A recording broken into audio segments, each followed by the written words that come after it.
Bonsoir mesdames et messieurs chers internautes, bienvenue dans le Flash Actu de ce 20 mars 2024. Installez-vous bien, nous commençons par le département du Zou où la ville de Covey fait don de manuels scolaires aux écoles primaires publiques. Ceci grâce au partenariat ADCAN, ville de Covey et Anjka, ville de Niort. Les manuels français et mathématiques remis en soirée du mercredi 20 mars permettront aux enfants d'avoir équitablement accès aux documents didactiques. La mairie donne ainsi suite à une des demandes du corps enseignant. Sont à l'honneur les élèves des cours élémentaires et des cours moyens. Le geste conforte le lien entre les deux villes. De 2020 à 2023, plusieurs actions sont menées pour impacter le secteur éducatif de la ville grâce à la coopération Covey-Niort. Le conseil communal, à travers le maire Auguste Ayrourin, a rassuré les bénéficiaires de son accompagnement pour des actions plus bénéfiques aux écoles.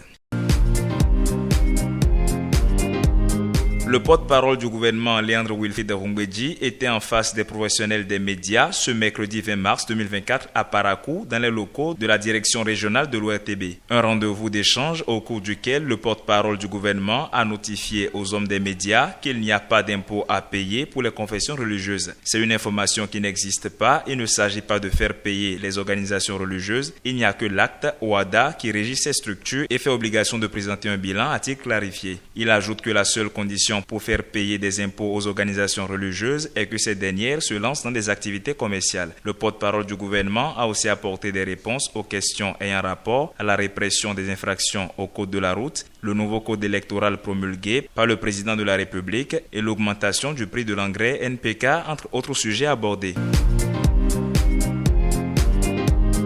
Enfin, en page inter, le domicile de la présidente du Parlement sud-africain a été perquisitionné dans le cadre d'une enquête liée à des faits de corruption. Après quelques heures de fouilles, des preuves ont été trouvées dans les affaires de Nosiviwe Mapisa Nkakula. Elle aurait accepté des pots de vin alors qu'elle occupait encore le poste de ministre de la Défense. La somme évoquée est de $120 000 qui lui aurait été versée en espèces par un entrepreneur entre 2016 et 2019. Pour les besoins de l'enquête, la présidente a dû laisser le numéro 2 du Parlement présider la session de mardi dernier où des questions à poser au chef de l'État étaient inscrites à l'ordre du jour. Mesdames et messieurs, ce sera tout pour le Flash Actu de ce 20 mars 2024. À demain pour un autre numéro.